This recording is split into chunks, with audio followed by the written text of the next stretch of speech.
Okay, so I'm on a road trip.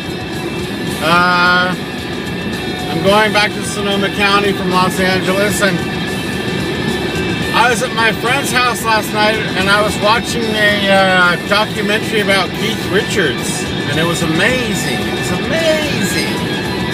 I went into his whole history, and he was talking about, you know, even meeting Muddy Waters and hanging out with the blues guys in Chicago, Howlin' Wolf, Buddy Guy.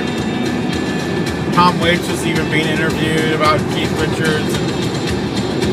And Keith was going into his solo work and why he liked to do that also. And it just made me think about how a couple weeks ago I was reading the Lefsetz letter by Bob Lefsetz, and I like the Lefsetz letter. I mean, he's a bit cranky, but I like what he writes a lot of the time. But I don't agree with criticizing Keith Richards the way he did a couple weeks ago. He criticized Keith Richards a couple weeks ago for putting out an album that didn't sell very well.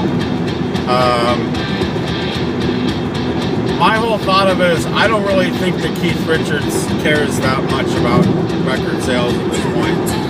I mean, sure, he'd love it if it was a hit or whatever, but I think it's more like an outlet for him, apart from the Stones, to do solo work, and I think it's silly to criticize him for not being up on the fact that albums aren't as popular as they used to be.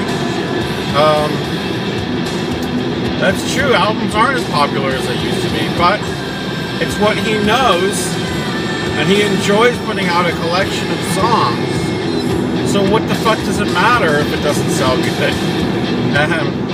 You know, so he's not The Weeknd selling millions and millions of singles, but his history is an amazing history and a very important one, and I just don't think it's cool to criticize Keith Richards. At the same time, I don't think Keith Richards needs my help in defending him, and I don't think he probably really even cares that he was criticized, but I just wanted to say my 2 cents on the subject, and I wanted to say how much my respect for Keith Richards is just